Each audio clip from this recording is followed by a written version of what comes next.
ಇಲ್ಲಂದ್ರೆ ಅವರು ತಹಸೀಲ್ದಾರ್ ಬರ್ಲಿಕ್ಕೆ ಮೊನ್ನೆ ಬಂದಿದ್ದಾರೆ ಕಂಪನಿಯವರು ಅಥವಾ ಮಹಿಳೆಯನ್ನ ಅಧಿಕಾರದ ದುರುಪಯೋಗ ಮಾಡಿ ಅವರ ಪ್ರೈವೇಟ್ ಪ್ರಾಪರ್ಟಿಗೆ ನುಗ್ಗಿ ಪೊಲೀಸ್ ಇಲಾಖೆಯವರು ಹಾಗೂ ಅಧಿಕಾರಿ ವರ್ಗಗಳು ಸೇರಿ ಕಾನೂನು ಬಾಹಿರವಾದ ಕೆಲಸವನ್ನು ಇಲ್ಲಿ ಮಾಡಿರ್ತಕ್ಕಂಥದ್ದು ನಮ್ಮ ಗಮನಕ್ಕೆ ಬಂದಿರುತ್ತದೆ. ನಮ್ಮ ರಾಜ್ಯದ ನಮ್ಮ ದೇಶದ ಯಾವುದೇ ರೈತರುಗಳ ಹಕ್ಕನ್ನ ಚ್ಯುತಿಗೊಳಿಸತಕ್ಕಂಥ ಗಂಭೀರವಾಗಿ ವಿಚಾರವನ್ನ ಪರಿಗಣನೆಗೆ ತಗೊಳ್ತೀವಿ. ಏನು ಪ್ರೊಫೆಸರ್ ನಂಜುಂಡಸ್ವಾಮಿ ಅವರು ರೈತರ ಹಕ್ಕನ್ನ 1970ನೇ ಇಸವಿನಲ್ಲಿ ಮೊನ್ನೆ ನಾವು ಸುದ್ದಿ ಮಾಧ್ಯಮಗಳಲ್ಲಿ ನೋಡಿದ್ದೇವೆ. ರೈತರ ಮೇಲೆ ವಿನಾಕಾರಣ ಪೊಲೀಸ್ ಹಸ್ತಕ್ಷೇಪ ಆಗಿದೆ, ರೈತರ ಮೈ ಮುಟ್ಟಿದ್ದಾರೆ. ಇಷ್ಟಾದಾಗ್ಯೂ ನಾವು ಸುಮ್ಮನೆ ಕೂರ್ತಕ್ಕಂಥ ವರ್ಗದವರಲ್ಲ ಹೇಳುವುದನ್ನ ನಾವು ಇವತ್ತು ಸಾಬೀತುಪಡಿಸಬೇಕಾಗಿದೆ. ಏನು ದೌರ್ಜನ್ಯ ಆಗಿದೆ, ಏನು ಸಮಸ್ಯೆಗಳಾಗಿದೆ, ಏನು ತೊಂದರೆಗಳಾಗಿದ್ದೇವೆ, ಇದು ತರ ಹೇಗೆ ಇತ್ತು ರೈತನ ಭೂಮಿ ಅದೇ ರೀತಿ ರೈತನ ಭೂಮಿಯನ್ನ ಮರು ನಿರ್ಮಾಣ ಮಾಡಿ ಕೊಡ್ತಕ್ಕಂಥ ಜವಾಬ್ದಾರಿ ಅವರಿಗಿದೆ. ಇದು ನಾವು ದಂಡಾಘೋಷವಾಗಿ ಜಿಲ್ಲಾಡಳಿತಕ್ಕೆ ತಿಳಿಸ್ತಾ ಇದ್ದೇವೆ. ಪೊಲೀಸ್ ಇಲಾಖೆಯವರಿದ್ದೀರಿ, ನೀವು ನಮ್ಮ ರಕ್ಷಣೆಗೆ ಬಂದದಕ್ಕೆ ಬಹಳ ಧನ್ಯವಾದಗಳನ್ನು ಸಲ್ಲಿಸ್ತಾ ಇದ್ದೇವೆ. ನಾವು ಈ ಮೂಲಕ ಪೊಲೀಸ್ ಇಲಾಖೆಗೆ ಕೇಳ್ಕೊಳ್ತಕ್ಕಂಥ ಏನು ಅಂತ ಹೇಳಿದ್ರೆ, ದಯವಿಟ್ಟು ಈ ವಿಚಾರಕ್ಕೆ ಸಂಬಂಧಪಟ್ಟಂತ ಅಧಿಕಾರಿಗಳಾಗಿರ್ಲಿ ಕಂಪನಿಯವರಲ್ಲಾಗ್ಲಿ ಅವರನ್ನ ಈ ಭಾಗಕ್ಕೆ ಕರೆಸ್ಕೋಬೇಕು. ಇಲ್ಲ ಅಂತಂದ್ರೆ ನಾವು ಶಾಂತಿಯುತವಾದ ಪ್ರತಿಭಟನೆಯನ್ನ ಎಷ್ಟು ದಿವಸಗಳು ಬೇಕಾದರೂ ಇಲ್ಲಿ ಮಾಡೋದಕ್ಕೆ ಸಿದ್ಧರಾಗಿ ನಿಂತಿದ್ದೇವೆ. ದಯವಿಟ್ಟು ರೈತರೇ ಎಚ್ಚೆತ್ತುಕೊಳ್ಳಿ. ರೈತನ ಹಕ್ಕನ್ನ ಕಸಿದುಕೊಳ್ಳತಕ್ಕಂಥ ಅಧಿಕಾರ ಯಾವುದೇ ಸರಕಾರಕ್ಕಿಲ್ಲ. ಕಾನೂನುಬದ್ಧವಾಗಿ ಕೆಲಸಗಳನ್ನು ಮಾಡಿ ಕಾನೂನು ಪ್ರಕಾರವಾದಂತಹ ಯಾವ ಆಕ್ಷನ್ಗಳನ್ನು ಅವರು ತೆಗೊಳ್ಳುತ್ತಿದ್ರೂ ನಾವು ಅವರಿಗೆ ಅಭಾರಿಗಳಾಗಿರಬೇಕು. ಇಲ್ಲಿ ಕಾನೂನು ಬಾಹಿರವಾದಂತಹ ಕೆಲಸ ನಡೆದಿದೆ, ಪ್ರತಿಭಟನೆ ಮಾಡ್ತಾ ಇದ್ದೀವಿ, ಅವರಿಗೆ ಇನ್ಫಾರ್ಮೇಶನ್ ಕೊಟ್ಟಿದ್ದೀವಿ. ನಮ್ಮ ರಕ್ಷಣೆಗಾಗಿ ನಾವು ಯಾವ ಕಂಪನಿ ನಮ್ಮನ್ನು ಇಲ್ಲಿ ತೊಂದರೆಗೀಡು ಮಾಡಬಹುದು ಅಂತ ಹೇಳುವಂತಹ ಉದ್ದೇಶವನ್ನು ಇಟ್ಕೊಂಡು ರಕ್ಷಣೆಯನ್ನು ಕೂಡ ಕೇಳಿದ್ದೇವೆ. ಅವರು ಬಂದಿದ್ದಾರೆ.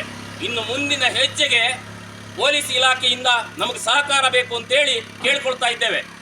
ನಾವು ಈ ವಿಚಾರದಲ್ಲಿ ಕೆಳಗಿಳಿದು ಹೋಗೋದಕ್ಕಿಂತ ಮುಂಚೆ ಯಾರಿಂದ ತೊಂದರೆಗಳಾಗಿದೆಯೋ ಅವರೇ ಈ ತೊಂದರೆಯನ್ನು ಸರಿಪಡಿಸಿಕೊಡ್ತಕ್ಕಂಥ ಜವಾಬ್ದಾರಿ ಇದೆ. ಆ ವಿಚಾರದಲ್ಲಿ ಆ ನಿಟ್ಟಿನಲ್ಲಿ ನೀವು ಮುಂದಡಿ ಇಡಬೇಕು ಅಂತೇಳಿ ನಾವು ಇಲ್ಲಿ ಹೇಳ್ತಾ ಇದ್ದೇವೆ. ಕಂಪನಿಯವರಿಗೆ ತಿಳಿಸ್ಬೇಕು, ಇಮಿಡಿಯೇಟ್ ಆಗಿ ಕಂಪನಿಯವರು ಬರಬೇಕು. ಕಂಪನಿಯವರು ಬಂದಿಲ್ಲ ಅಂತಂದರೆ ದಂಡಾಧಿಕಾರಿಗಳು ಬರಬೇಕಿಲ್ಲಿ, ತಹಸೀಲ್ದಾರರು. ಕಂಪನಿಯವರು ಬರ್ತಾರಂತ ಹೇಳಿದ್ದಾರೆ. ಹಾಗಾಗಿ ನಮ್ಮ ಭೂಮಿ ಯಾವ ಥರ ಇತ್ತು ಮುಂಚೆ, ಇವರ ಹೆಂಗಸರ ಭೂಮಿ ಯಾವ ಥರ ಇತ್ತು ಆ ಥರ ಮಾಡಿಕೊಡ್ಬೇಕು ಕಂಪನಿಯವರು. ಯಾವುದೇ ಕಾರಣಕ್ಕೂ ನಮ್ಮ ಜೊತೆ ಕೂತುಕೊಂಡು ಮಾತಾಡಬೇಕು ಜಿಲ್ಲಾಡಳಿತ, DC ಅವರಾಗಲಿ, AC ಅವರಾಗಲಿ, ತಹಸೀಲ್ದಾರರು, ಕಂಪನಿಯವರು, ರೈತರು ನಮ್ಮ ಜೊತೆ ಒಟ್ಟಿಗೆ ಕೂತ್ಕೊಂಡು ಮಾತಾಡುವ, ಸಮಸ್ಯೆ ಬಗೆಹರಿಸುವ, ಏನಿದ್ರು ಮುಕ್ತವಾದ ಚರ್ಚೆ ಮಾಡುವ. ಏಕಾಏಕಿ ಬಂದು ರೈತರ ಜೊತೆ ದಬ್ಬಾಳಿಕೆ ಸಹಿಸುವುದಿಲ್ಲ ನಾವು. ದಕ್ಷಿಣ ಕನ್ನಡದಲ್ಲಿ ಏನು ಉತ್ತರ ಪ್ರದೇಶದಲ್ಲಿ ಇದ್ದೇವೆ ನಾವು. ದಕ್ಷಿಣ ಕನ್ನಡ ಬುದ್ಧಿವಂತರ ಜಿಲ್ಲೆ ಇದು. ಎಲ್ಲರೂ ಹೇಳ್ತಾರೆ ಬುದ್ಧಿವಂತರ ಜಿಲ್ಲೆ. ಈಗ ಬುದ್ಧಿ ಕಮ್ಮಿ ಆಗಿದೆ ಅಂತ ಕಾಣ್ತದೆ ನಮಗೆ. ಹಾಗಾಗಿ ನಾವು ಹೇಳುವಂಥದ್ದು, ನಮಗೆ ರೈತರ ಶಕ್ತಿ ಎಷ್ಟುಂಟು ತೋರಿಸುವ ಹಂತಕ್ಕೆ ಬರಬೇಡಿ. ಯಾವುದೇ ಅಧಿಕಾರಿ ವರ್ಗ, ಜಿಲ್ಲಾ ಆಡಳಿತ, ರೈತರ ಶಕ್ತಿ ತುಂಬ ಇದೆ. ರೈತರ ಶಕ್ತಿಯನ್ನು ನಾವು ಎಲ್ಲವನ್ನು ತೋರಿಸುವುದಿಲ್ಲ, ಬೇಡ. ಯಾಕಂದರೆ ಒಂದು ವ್ಯವಸ್ಥೆ ಎಲ್ಲವೂ ನಮಗಾಗಿಯೇ ಇರುವಂಥದ್ದು. ಪೊಲೀಸ್ ಇಲಾಖೆ, ಜಿಲ್ಲಾಡಳಿತ, ತಾಲೂಕು ವ್ಯವಸ್ಥೆ, ರಾಜಕಾರಣಿಗಳು ಎಲ್ಲವೂ ನಮ್ಮವರೇ, ನಮಗಾಗಿ ಇರುವಂಥದ್ದು ಎಲ್ಲವೂ ವ್ಯವಸ್ಥೆಗಳು. ಏನು ದೊಡ್ಡ ಬ್ರಹ್ಮ ಅಲ್ಲ ಇಳಿದು ಬಂದದ್ದು, ಮುಖ್ಯಮಂತ್ರಿ ಬ್ರಹ್ಮ ಅಲ್ಲ, ತಹಸೀಲ್ದಾರ್ ಏನು ದೊಡ್ಡ ಬ್ರಹ್ಮ ಅಲ್ಲ, AC ಏನು ದೊಡ್ಡ ಇದಲ್ಲ. ನೇಮಿಸಿದ ಅಧಿಕಾರಿ ವರ್ಗ ಅವರು, ನಾವೇ ಅಧಿಕಾರ ಕೊಟ್ಟದ್ದು. ಆಲೋಚನೆ ಮಾಡಿ, ಒಂದು ಏನು ಬಂದು ಅದು ಮಾಡಿ ಇದು ಮಾಡಿ ಅದಿಲ್ಲ, ನಮ್ಮನ್ನು ನಿಮ್ಮನ್ನು ಮನವೊಲಿಕೆ ಮಾಡಿ ಕೆಲಸ ಮಾಡಬೇಕು. ಏನಿದ್ರು ನಿಮಗೆ ಸಮಾಧಾನ ಆದ ಮೇಲೆ ವರ್ಕ್ ಸ್ಟಾರ್ಟ್. ಯಾವುದೇ ಎಷ್ಟು ಕಾರವೇ ಬರಲಿ ಬೇಕಾದ್ರೆ. ನಾವು ನೋಡಿ ಟಿಕಾಯಿತರು ನಾವೆಲ್ಲ 1 ವರ್ಷ ಕೂತಿದ್ದೇವೆ ನಮ್ಮ ಹಕ್ಕಿಗೆ ಬೇಕಾಗಿ. ಎಲ್ಲಿ? ದೆಹಲಿಯಲ್ಲಿ ನಾನು ಹೋಗಿದ್ದೇನೆ. ಅದಕ್ಕೆ ಅಲ್ಲಿ 1 ವರ್ಷ ಕೂತಿದ್ದೇವೆ. ಲಾಸ್ಟಿಗೆ ಪ್ರಧಾನಿಯವರು ಕೈ ಮುಗ್ದು ಕಾನೂನನ್ನು ಹಿಂಪಡೆದಿದ್ದಾರೆ. ನಮ್ಮ ಶಕ್ತಿ ಅಷ್ಟು ದೊಡ್ಡ ಶಕ್ತಿ ಅದು. ಆಲೋಚನೆ ಮಾಡಿ. ನಾವು ಯಾವುದಕ್ಕೆ ಹೆದರಬೇಡಿ. ಪೊಲೀಸ್ ಇಲಾಖೆ ಇರುವಂಥದ್ದು ಬಂದರೆ ನಮಗೆ ಭಾರಿ ಒಳ್ಳೆಯದು. ಜೊತೆ ಸಹ ಮಾತಾಡಿದ್ದೇವೆ, ಕಮಿಷನರ್ ಜೊತೆ ಮಾತಾಡಿದ್ದೇವೆ, ನಮ್ಮ ಬಜಿಪೆ SI ಅವರ ಜೊತೆ ಮಾತಾಡಿದ್ದೇವೆ. ಆವಾಗಲೇ SI ಅವರು ಹೇಳಿದ್ರು, ಸರ್ ಕೆಲಸ ನಿಲ್ಲಿಸ್ತೇವೆ ನಾವು, ಅವರು ಕೆಲಸ ನಿಲ್ಲಿಸ್ತಾರೆ ಅಂತ ಹೇಳಿ. ಕಂಪನಿಯವರು ಬರ್ತಾ ಇದ್ದಾರಾ? ಚರ್ಚೆ ಮಾಡಲಿ, ಕೂತ್ಕೊಳ್ಳಿ, ಕಾನೂನಲ್ಲಿ ಮಾತಾಡಲಿ. ಅವರು ಇನ್ನರ್ ಮಾತಾಡೋದು ಬೇಡ, ನಮ್ಮ ಜೊತೆ ಎದುರುಗಡೆ ಏನಿದೆ ಪಾರದರ್ಶಕತೆ ಮಾತಾಡ. ನಾಚಿಗೆ ಸರ್ಕಾರಕ್ಕೆ, ಜಿಲ್ಲಾಡಳಿತಕ್ಕೆ, ಕರ್ನಾಟಕ ರಾಜ್ಯ ರೈತ ಸಂಘಕ್ಕೆ, ಸಂಘದ ಹೋರಾಟಕ್ಕೆ ನಾವಿಲ್ಲಿ ಸ್ಪಷ್ಟಪಡಿಸ್ತಾ ಮುಂದಿನ ದಿನಗಳಲ್ಲಿ ಈ ಏನು ಇದು ಈ ಪ್ರಾಜೆಕ್ಟ್ ಇದೆ ಇದರ ಸಂಪೂರ್ಣ ರೂಪುರೇಷೆಯನ್ನು ಯಾರೆಲ್ಲ ಸಂತ್ರಸ್ತ ರೈತರಿದ್ದಾರೆ ಅವರಿಗೆಲ್ಲ ಮಾಹಿತಿಯನ್ನು ಕೊಟ್ಟು ಈ ಕಂಪನಿ ಕಾನೂನುಬದ್ಧವಾಗಿ ಈ ಕೆಲಸ ಕಾರ್ಯಗಳನ್ನು ನಡೆಸಿ ಹೇಳುವಂಥ ಎಚ್ಚರಿಕೆಯನ್ನು ಕೊಡ್ತಾ ನನ್ನ 2 ಮಾತುಗಳನ್ನು ನಿಲ್ಲಿಸ್ತಾ ಇದ್ದೀನಿ. ಅಲ್ಲಿ ಅವರ ದೌರ್ಜನ್ಯ ಮಾಡಿದರು. ಇದರ ಬಗ್ಗೆ ತಾಲೂಕು ಮ್ಯಾಜಿಸ್ಟ್ರೇಟ್ ಆಗಿ ದಂಡಾಧಿಕಾರಿ ಅವರ ನಿಮಗೆ ಇದರ ಬಗ್ಗೆ ಮಾಹಿತಿ ಇದೆಯಾ? ಅಲ್ಲ, ಪೊಲೀಸ್ ವ್ಯವಸ್ಥೆಗಳು ಇಲ್ಲೇ ಇತ್ತು, ಹೇಗೆ ಅದರ ಬಗ್ಗೆ ಮಾಹಿತಿ ಉಂಟಾ ನಿಮಗೆ? ಏನು ಅಂತ ನೀವು ಹೇಳಬೇಕು. ತಹಸೀಲ್ದಾರ್ ಅವರೇ, ಇಲ್ಲಿ ಏನನ್ನು ನಾವು ಮನಗಂಡಿದ್ದೇವೆ ಅಂತ ಹೇಳಿದರೆ, ಏನು ಕಾನೂನುಬದ್ಧವಾಗಿ ನಾವು ಒಳಗಡೆ ಬಂದಿದ್ದೇವೆ ಅಂತ ಹೇಳಿದಂಥ ದಾಖಲೆಗಳೇನು ಅದು ಕಾನೂನುಬದ್ಧವಾಗಿ ಇಲ್ಲ ಅಂತೇಳಿ ನಮಗೆ ಗಣನೆಗೆ ಬಂದಿದೆ. ಜೊತೆಗೆ ಕಾನೂನುಬದ್ಧವಾಗಿ ಇಲ್ಲದೇ ಇದ್ದಂಥ ಕ್ಷೇತ್ರಕ್ಕೆ ಪೊಲೀಸ್ ಅಧಿಕಾರಿಗಳನ್ನು ಅನಧಿಕೃತವಾಗಿ ಒಳಗಡೆ ನುಗ್ಗಿಸಿ ಅವರ ಮೇಲೆ FIR ದಾಖಲೆ ಆಗಿರುವಂಥದ್ದು 2ನೇ ತಪ್ಪಾಗಿರ್ತದೆ. ಗಂಭೀರ ವಿಚಾರಗಳು ಈ ಪ್ರಕರಣದಲ್ಲಿ ನಾವು ನೋಟಿಸ್ ಮಾಡಿರ್ತೇವೆ. ನಾವು ಏನು ಹೇಳ್ತಾ ಇದ್ದೇವೆ ಆ ವಿಚಾರದಲ್ಲಿ ಅವರು ಸಂತ್ರಸ್ತರು ಹೌದು. ಯಾವುದು KPT ಇವ್ರದ್ದು ಪವರ್ ಪ್ರಾಜೆಕ್ಟ್ ವಿಚಾರದಲ್ಲಿ ಅದಕ್ಕೆ ಸಿಗತಕ್ಕಂಥ ಪರಿಹಾರಗಳ ವಿಚಾರಗಳು ಬೇರೆನೆ. ಆದರೆ ಈಗ ಪ್ರಸಕ್ತ ಮಹಿಳೆಗೆ ಯಾವ ರೀತಿಯ ಅನ್ಯಾಯ ಆಗಿದೆ, ಯಾವ ರೀತಿಯ ತೊಂದರೆಗಳಾಗಿದೆ, ಈ ತೊಂದರೆಗಳಿಗೆ ಪರಿಹಾರಗಳೇನು ಅಂತೇಳಿ ಜಿಲ್ಲಾಡಳಿತದ ಪ್ರತಿನಿಧಿಯಾಗಿ ನೀವು ನಮಗೆ ಉತ್ತರ ಕೊಡಬೇಕಾಗ್ತದೆ. ಈಗ ಇದರಲ್ಲಿ ಸ್ಟೆರಿಲಿಟಿ ಕಂಪನಿಯವರನ್ನು ನಾವು ಇವತ್ತು ಬರಬೇಕು ಅಂತ ಹೇಳಿದ್ದೇವೆ ಪೊಲೀಸ್ ಇಲಾಖೆಗೆ. ಅವ್ರು ಬರ್ತಾರೋ ಇಲ್ವೋ ಗೊತ್ತಿಲ್ಲ. ಬಟ್ ನೀವು ಈಗ ದಂಡಾಧಿಕಾರಿ ಅದಕ್ಕೆ ಮಾರ್ಕೆಟ್ ವ್ಯಾಲ್ಯೂ 77,000 ಇದೆ. 5 ಲಕ್ಷ ರೂಪಾಯಿ ಕೊಡ್ತೀವಿ. 77 ಲಕ್ಷ ರೂಪಾಯಿ DD ಇದೆ. ಇನ್ನು 430 ಕ್ಯಾಶ್ ಕೊಡ್ತೀವಿ, ಅವ್ರ ಅಕೌಂಟ್ಗೆ ಹಾಕ್ತೀವಿ ಅಂತ ಹೇಳಿದ್ರು ನಮ್ಮ ಎದುರುಗಡೆ. ಅದೊಂದು ಮತ್ತು ಲೈನ್ ಏನು ಹೋಗುತ್ತೆ ಅದಕ್ಕೆ ಎಕ್ಸ್ಟ್ರಾ ಬೇರೆ ಪರಿಹಾರ ಕೊಡ್ತೀವಿ, ಅದು ಒಂದು. ಮತ್ತು ಅವ್ರ ಜಾಗ ಏನು ಬಾಳೆ ಬೆಳೆದಿದ್ದಾರೆ ಅದೆಲ್ಲ ಕಲ್ಟಿವೇಟ್ ಮಾಡಿ ಬಾಳೆ ಗಿಡ ಹಾಕ್ಸ್ಕೊಡ್ತೀವಿ ಅಂತ ನಮ್ಮ ಹತ್ರ ಹೇಳಿ ಅಷ್ಟೇ ಹೇಳ್ತೀವಿ. ಅಷ್ಟು ಅದನ್ನು ನಾವು ಹೇಳಿದವರು ಇಲ್ಲ, ನಮ್ದು ಸಾಲಲ್ಲ, ಅದು ನಮ್ದು ಎಂಟೈರ್ ಲ್ಯಾಂಡೇ ಬೇಕಾದ್ರೆ ಪರ್ಚೇಸ್ ಮಾಡ್ತೀವಿ ಅಂತ ಅವ್ರು ಮಾಡ್ತಾರೆ.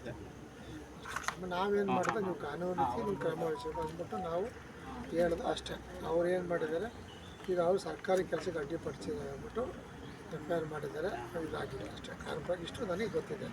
ಈಗ ಜಿಲ್ಲಾಧಿಕಾರಿಗಳು ಇದ್ರ ಬಗ್ಗೆ ಡಿಸ್ಕಸ್ ಮಾಡಿ ಅವ್ರ ಜೊತೆ ಬಗ್ಗೆ ತೀರ್ಮಾನ ಮಾಡಿ ಇದ್ರ ಬಗ್ಗೆ ಮುಂದೆ ಯಾವ ರೀತಿ ಅವ್ರು ಏನು ಹೇಳಿದ್ದಾರೆ DC ಅವರು ಅಂದರೆ, ಇದು ಎಲ್ಲೆಲ್ಲಿ ಟವರ್ ಹೋಗುತ್ತೆ, ಎಲ್ಲೆಲ್ಲಿ ಲೈನ್ ಹೋಗುತ್ತೆ ಆ ಪಟ್ಟಿಯೆಲ್ಲ ತಾಲೂಕು ಆಫೀಸ್ ಕೊಡಬೇಕು. ಅದನ್ನು ಪಂಚಾಯತ್ನಲ್ಲಿ ಪ್ರಚುರಪಡಿಸಬೇಕು. ಆಮೇಲೆ VRನಲ್ಲಿ ಪ್ರಚುರಪಡಿಸಿದ್ರೆಲ್ಲ ಅದಕ್ಕೆಲ್ಲ ಗೊತ್ತಾಗ್ತದೆ. ಪ್ರಚುರಪಡಿಸ್ಬೇಕು. ಅದೇ ಪಟ್ಟಿ ಕೊಡ್ಬೇಕು. ನಾವು ಪಂಚಾಯತಿ ಪಟ್ಟಿ VRನಲ್ಲಿ ಪ್ರಚುರಪಡಿಸ್ಬೇಕು. ಇದೆಲ್ಲ ಆಗಿ ಏನೂ ಅಬ್ಜೆಕ್ಷನ್ ಬರಲಿಲ್ಲ ಅಂದರೆ ನಾವು ಏನು ಮಾಡಿ ಅವ್ರು ಹೇಳಿದ್ದಾರೆ. ಸರ್ ಇಷ್ಟು ಮಾಹಿತಿ ಕೊಟ್ಟಿದ್ದಾರೆ. ಸರಿ, ಈಗ ನೀವು ಹೇಳಿದ್ದಕ್ಕೆ ನೀವು ಈ ವಿಚಾರಗಳನ್ನು ನಮಗೆ ಅಲ್ಲ ಅವರು ಹೇಳಿದರು, ನೀವು ಹೇಳಿದ ವಿಚಾರಗಳಿಗೆ ನಾವು ಒಪ್ತೇವೆ. ಆದರೆ ಈಗ ಪ್ರಸಕ್ತ ವಿಚಾರ ಏನು ಅಂತ ಹೇಳಿದರೆ, ನಿಮ್ಮ ಈಗ ಏನು ನೀವು ಆವತ್ತಿನ ದಿನದಲ್ಲಿ ಕಾಮಗಾರಿಗೆ ಅಡ್ಡಿ ಆಗಬಾರದು, ಸರ್ಕಾರಿ ಯೋಜನೆಗಳು ನಾವು ಒಪ್ತೇವೆ. ಆದರೆ ಜೆಸಿಂತಾ ಕುಟ್ಟಿನವರ ಕೆಲಸದಲ್ಲಿ ಈ ಕಾಮಗಾರಿಗೆ ಅವರ ಒಳಗಡೆ ನುಗ್ಗಿದ್ದು ತಾಲೂಕು ದಂಡಾಧಿಕಾರಿಯವರಾಗಿ ನೀವೀಗ ಅದನ್ನು ಕಾನೂನುಬದ್ಧವಾಗಿದೆ ಅಂತ ಹೇಳ್ತೀರಾ, ಅಲ್ಲ ಕಾನೂನುಬದ್ಧವಾಗಿ ಇಲ್ಲ ಅಂತ ಹೇಳ್ತೀರಾ? ನಮಗೆ ಭಾಳ ಸ್ಪಷ್ಟತೆ ಬೇಕು.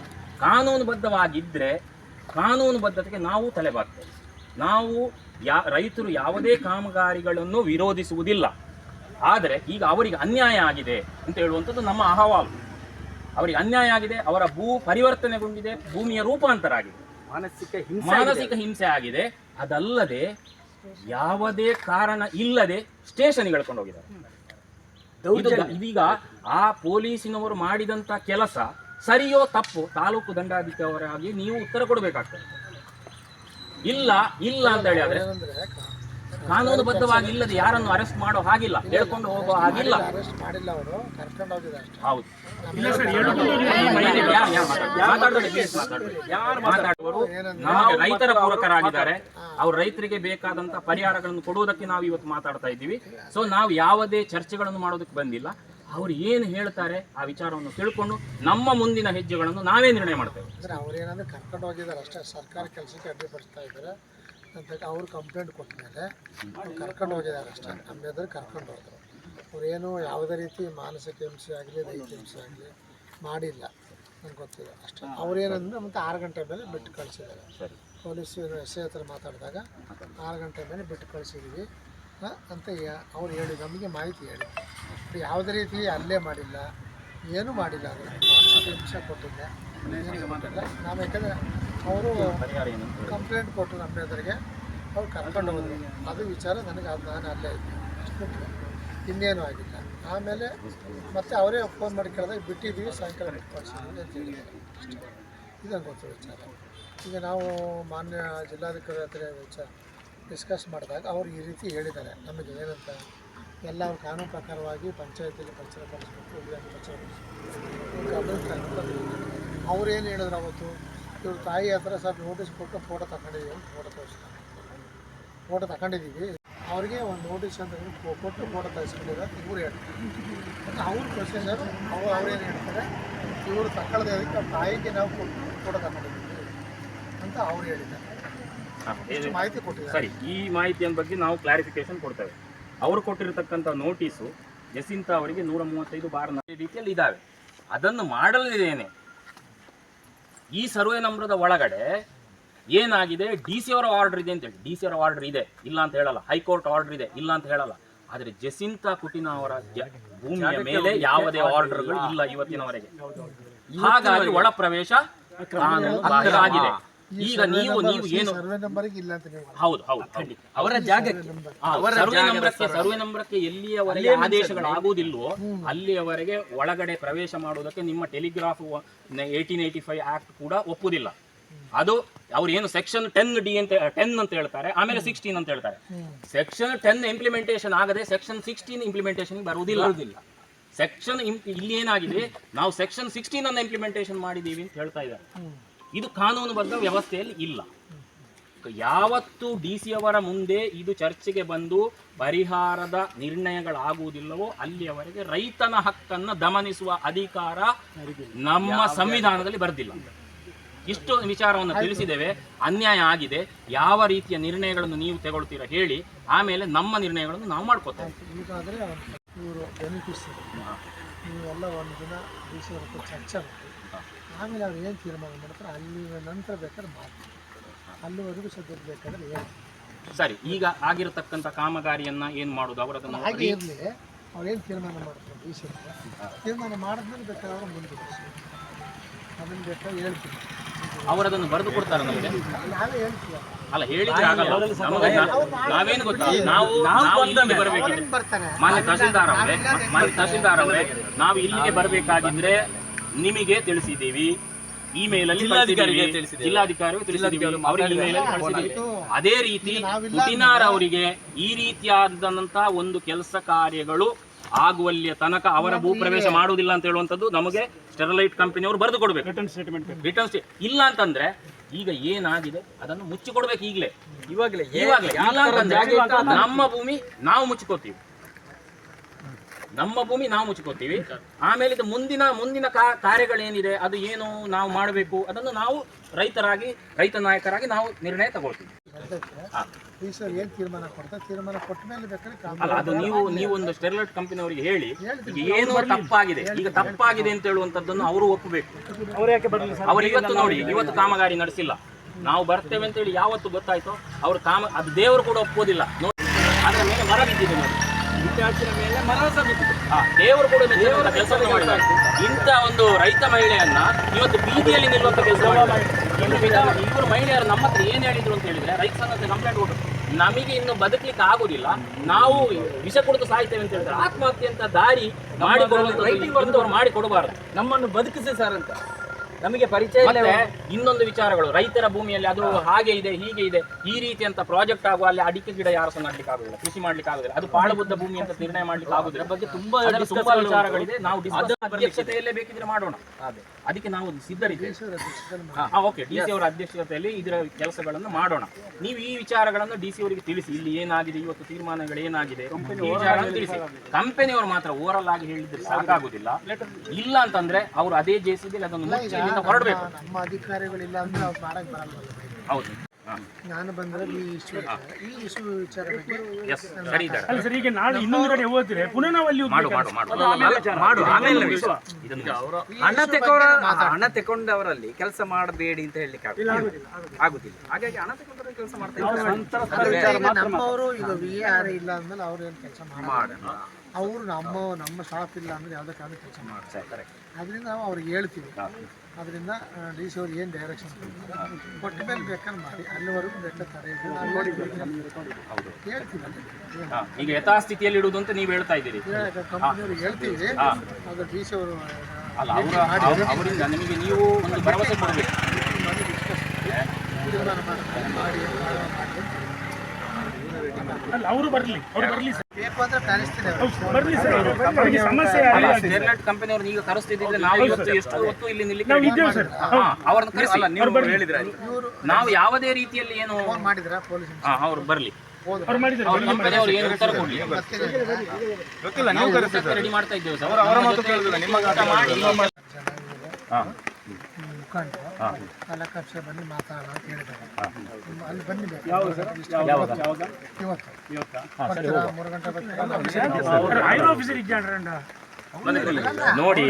3 ಗಂಟೆ ಮಾತಾಡ್ತಾರೆ. ನೋಡಿ, ನಾವು ಅದ ಒಂದು ವ್ಯವಸ್ಥೆಯನ್ನ ಅವರಿಗೆ ಆದ ಅನ್ಯಾಯವನ್ನು ಸರಿಪಡಿಸುವಂತ ಕೆಲಸ ಮಾಡುವುದು. ನಾವು ಏಕಾಏಕಿ ಎಲ್ಲವನ್ನೂ ಎಳೆದಾಕ್ಲಿಕ್ಕೆ ಆಗುದಿಲ್ಲ. ನಾವು ಹೋರಾಟದ ರೂಪುರೇಷೆಯನ್ನು ಇಟ್ಟುಕೊಂಡೇ ಹೋಗಬೇಕು. ಈಗ ಅವರು ಏನು ಹೇಳಿದ ಕಾನೂನುಬದ್ಧವಾಗಿ ಹೋಗಬೇಕು. ಆ ಕಾನೂನುಬದ್ಧವಾಗಿ ಈಗ ಅವರು ಹೇಳಿದ್ದಾರೆ, ಅವರು ಇಲ್ಲಿ ಇಲ್ಲ ಅಂತೇಳಿ ಈಗ ಕಾಮಗಾರಿಯನ್ನು ತಡೆ ಹಿಡಿತೇನೆ ಅಂತೇಳಿ ತಹಶೀಲ್ದಾರ್ ಅವರು ಹೇಳಿದ ಮೇಲೆ ಅವರಿಗೆ ಕೆಲಸ ಮಾಡಲಿಕ್ಕೆ ಆಗೋದಿಲ್ಲ. ಅವರು ಪ್ರೆಸ್ಸಿನವರ ಮುಂದೆ ಹೇಳಿರುವಂಥದ್ದು ಇದು ದಾಖಲೆ ಇದೆ. ಹಾಗಾಗಿ ಇನ್ನು ಯಾವುದೇ ಕಾರಣಕ್ಕೂ ಅಲ್ಲಿ ಕಾಮಗಾರಿ ಆದರೆ ಆ ವಿಚಾರದಲ್ಲಿ ತಹಶೀಲ್ದಾರರು ತೊಂದರೆಗೀಡಾಗ್ತಾರೆ. ಅವರು ಜಿಲ್ಲಾಧಿಕಾರಿಯವರ ಹೆಸರನ್ನು ಕೂಡ ಇಲ್ಲಿ ಹೇಳಿದ್ದಾರೆ. ನಮ್ಮ ಹತ್ರ ಜಿಲ್ಲಾಧಿಕಾರಿಯವರ ಹತ್ರ ಮಾತಾಡಿದಂಥ ಮಾತುಕತೆಗಳ ರೆಕಾರ್ಡ್ಸ್ ಕೂಡ ಇದ್ದಾವೆ. ಹಾಗಾಗಿ ನಾವು ಎಲ್ಲಿ ಸಹ ತಪ್ಪಿ ಹೋಗುವುದಿಲ್ಲ. ಇಲ್ಲಿಗೆ ಬರಬೇಕಾದ್ರೆ ಯಾವ ಆಡಳಿತ ಕಚೇರಿಗಳಿಗೆ ತಿಳಿಸಬೇಕು ಅಲ್ಲಿಗೆಲ್ಲ ತಿಳಿಸಿಯೇ ನಾವು ಬಂದಿದ್ದೇವೆ. ಇನ್ನು ಮುಂದಿನ ಹೆಜ್ಜೆಗಳು ಹೇಗೆ, ಅದರ ರೂಪುರೇಷೆಗಳು ಹೇಗೆ ಅದನ್ನು ನಿರ್ಣಯ ಮಾಡಬೇಕು ನಾವು. ಈಗ ಅವರಿಗೆ ಅನ್ಯಾಯ ಆದ ಕೂಡಲೇ, ಇಲ್ಲಿಗೆ ಅವರು ಬಂದ ಕೂಡಲೇ ಅನ್ಯಾಯ ತೀರ್ಮಾನ ಆಗೋದಿಲ್ಲ. ಅದಕ್ಕೆ ಬೇಕಾದಂಥ ರೂಪುರೇಷೆಗಳನ್ನು ಹಾಕಬೇಕು. ಇವರಿಗೆ ಏನು ಪರಿಹಾರ ಬೇಕು ಅದನ್ನು ಮಾತುಕತೆ ಮಾತಾಡಬೇಕು. ಈಗ ಪ್ರಸಕ್ತವಾಗಿ ಒಂದು ಏನು ಅಂತ ಹೇಳಿದರೆ, ಅಲ್ಲಿ ಕಾಮಗಾರಿಯನ್ನು ಸ್ಥಗಿತ ಮಾಡಿದ್ದಾರೆ ಅವರು. ಅದನ್ನು ಯಥಾಸ್ಥಿತಿಗೆ ನಿರ್ಮಾಣ ಮಾಡಬೇಕು ಅಂತ ಹೇಳೋ ನಮ್ಮ ಅಹವಾಲು ಈಗ ಇರತಕ್ಕಂಥದ್ದು. ಅದರ ಬಗ್ಗೆಯೂ ನಾವು ಮಾತುಕತೆ ಮಾಡಬೇಕು. ಇಲ್ಲ ಅಂತಂದರೆ ನಮ್ಮ ಭೂಮಿಯನ್ನು ಇವತ್ತೇ ಬೇಕಿದ್ರೆ GCB ತಗೊಂಡು ಅದನ್ನು ನಾವು ಕ್ಲಿಯರ್ ಮಾಡ್ತೀವಿ. ಅದಕ್ಕೆ ಯಾವುದೇ ಸಮಸ್ಯೆ ಇಲ್ಲ. ಇಲ್ಲಿ ನಾವು ಅವರಿಗೆ ಗೌರವ ಕೊಟ್ಟು ಹೇಳ್ತಾ ಇದ್ದೇವೆ, ನೀವು ಹಾಳು ಮಾಡಿದ್ದನ್ನು ನೀವೇ ಸರಿ ಮಾಡಿ ಅಂತ. ಅವರು ಸರಿ ಮಾಡದಿದ್ದರೆ ನಮ್ಮ ಹೋರಾಟ ಈಗ ಕಿಚ್ಚಿನ್ನೂ ಅವರೇ ಹೆಚ್ಚಿಸಿದಾಗ ಆಗ್ತದೆ. ಅವರನ್ನು ಸರಿ ಮಾಡಿಕೊಡ್ಬೇಕು. As their representative, what they are giving in the writing, ಅದನ್ನು ನಾವು ನೋಡ್ತೇವೆ. ನೀವು ಹಾಗೆ ಮಿಸ್ಗೈಡ್ ಆದ್ರೆ ತಪ್ಪಾಗ್ತದೆ. ಅವರ ದಂಡಾಧಿಕಾರಿಯವರು ಇವತ್ತು ರೈಟಿಂಗ್ ಅಲ್ಲಿ ಬರೆದು ಕೊಡ್ಬೋದು, ಜಸಿಂತ ಅವರನ್ನು ಬನ್ನಿ ಅಂತೇಳಿ. ಅವಾಗ ತಾಲೂಕು ದಂಡಾಧಿಕಾರಿ ಅವರಿಗೆ ಬರೆದು ಕೊಟ್ಟರೆ ನಾವು ಮರ್ಯಾದೆಯಲ್ಲಿ ಹೋಗ್ಬೇಕಾಗ್ತದೆ.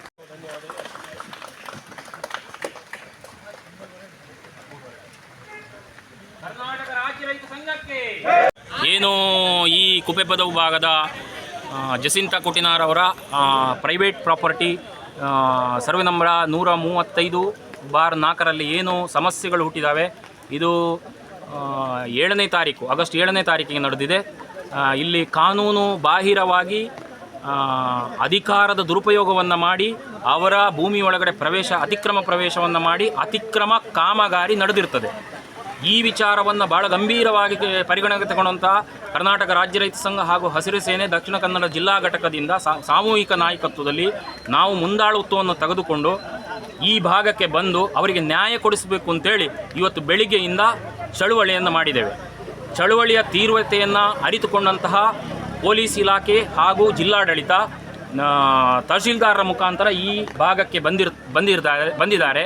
ಬಂದು ಏನು ಈ ರೈತ ಮಹಿಳೆಗೆ, ಅದು ಕೂಡ ವಿಧವಾ ಮಹಿಳೆಗೆ ಏನು ಅನ್ಯಾಯ ಆಗಿದೆ, ಆ ಅನ್ಯಾಯವನ್ನು ಸರಿಪಡಿಸುವುದಕ್ಕಾಗಿ ಪ್ರಸಕ್ತ ಆಗಿರತಕ್ಕಂಥ ಕಾಮಗಾರಿಯನ್ನು ಸ್ಥಗಿತಗೊಳಿಸಿ ಮುಂದಿನ ಏನು ಪರಿಹಾರಗಳು ಬೇಕು, ಏನು ವಿಚಾರಗಳಿದೆ ಇದರ ಚರ್ಚೆಗಾಗಿ ತಹಶೀಲ್ದಾರರವರು ಸ್ಟೆರ್ಲೈಟ್ ಕಂಪನಿಯವರ ಮುಖಂಡರ ಜೊತೆ ಮಾತನಾಡಿ ಮುಂದಿನ ಮಾತುಕತೆಗಳು ನಡೆದು ಆಮೇಲೆ ಮುಂದಿನ ನಿರ್ಣಯಗಳನ್ನು ತೆಗೆದುಕೊಳ್ಳುವುದು ಅಂತೇಳಿ ಅವರು ವಿಚಾರವನ್ನು ತಿಳಿಸಿದ್ದಾರೆ.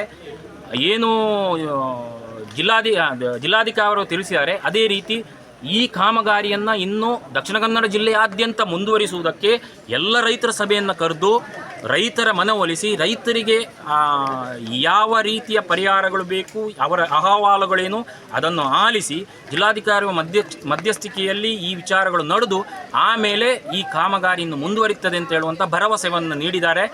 ಮೇರೆಗೆ ನಾವು ಪ್ರಸಕ್ತ ಇವತ್ತಿನ ಚಳುವಳಿಯನ್ನು ನಿಲ್ಲಿಸ್ತಾ ಇದ್ದೇವೆ ಹಾಗೂ ಮುಂದಿನ ದಿನಗಳಲ್ಲಿ ಇಂತಹ ಪ್ರಕರಣಗಳು ನಡೆಯದಂತೆ ಬಹಳ ಗಂಭೀರವಾಗಿ ತಗೊಳ್ತೇವೆ ಹಾಗೂ ಯಾವುದೇ ರೈತರ ಮೇಲೆ ದೌರ್ಜನ್ಯಗಳು ನಡೆಯದಂತೆ ನಾವು ಮುಂಚೂಣಿಯಾಗಿ ನಿಲ್ತೇವೆ ಹೇಳ್ತಕ್ಕಂಥ ವಿಚಾರವನ್ನು ತಮ್ಮ ಮುಂದೆ ಹೇಳ್ತಾ ಇದ್ದೇನೆ.